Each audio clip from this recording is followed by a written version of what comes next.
The clock stopped at 11:47. Not slowly, not with a warning. 1 second it was ticking, and the next, silence. The street outside froze. Mid-motion, a man's foot hung inches above the pavement. Rain stayed suspended in the air, each drop sharp and unmoving, like glass caught in thought. And he knew exactly why it happened. His name was Adam. 34. Lives alone. Works nights repairing old watches on irony he never laughed at. He had always believed regret was quiet. Something that stayed in the background, polite and manageable. He was wrong. The first time time stopped, he thought he was hallucinating. He was sitting at his desk, staring at his phone, rereading a message draft he had written years ago and never sent. A short apology. Nothing dramatic. Just honesty. Regret rose in his chest. And then the hum of electricity vanished. The ticking clock went silent. The world folded inward. Only him. And the moment he wished he could undo. He stepped outside. The city had stopped breathing. His breath fogged in front of his face, stayed there, a pale cloud that refused to fade. He walked slowly down the street, the sound of his shoes swallowed by the stillness. A traffic light glowed halfway between red and green, caught mid-flicker buzzing softly without changing. He stopped inches from a stranger's face, eyes open, expression unfinished. So close, he could see the faint lines under the eyes, the texture of skin that would never react to his presence. Mobit on. He stood still for a while. Not thinking, not searching. A loose piece of paper hung in the air beside a parked car, frozen mid-fall. Somewhere above him, a digital sign flickered silently, light trapped between frames. His own heartbeat sounded too loud in the absence of everything else. Nothing moved, not even the silence. At first, the pauses were brief.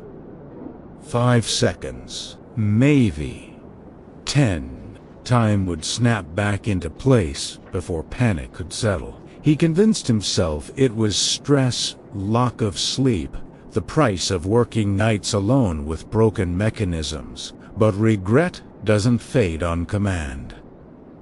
It waits. Soon the pauses grew longer. Minutes, then stretches that felt like hours. Adam began to recognize the pattern. Every time his thoughts returned to something unfinished, something avoided, the world stopped responding. He walked through the city during those freezes, his footsteps the only sound left. Cars motionless, a bird hung mid-flight, wings spread, forever about to move. He reached out and touched the air where rain should have fallen. It was cold, solid. He stopped near a cafe window during one long pause. Inside, everything was frozen in warm light. Cups halfway lifted, steam locked in place. He remembered the message again, the apology he never sent. Typed, deleted, typed again. The smell of burnt coffee hung in the air, warm and bitter. I should have said something sooner. The clock stopped before he finished the sentence. Later, another thought slipped in. Not as heavy, almost harmless. A phone buzzing once on a table. A call he saw and didn't answer. Not because he couldn't, just because he didn't. He stood there, staring at nothing, trying to remember what he had been busy with instead. Time froze again. He began to notice something else. The harder he pushed the memories away, the longer time refused to move. When he told himself it didn't matter, the silence deepened. When he tried to rush past it, The city seemed to press in closer. Once, he grabbed the clock and tried to force the hands forward. They wouldn't move.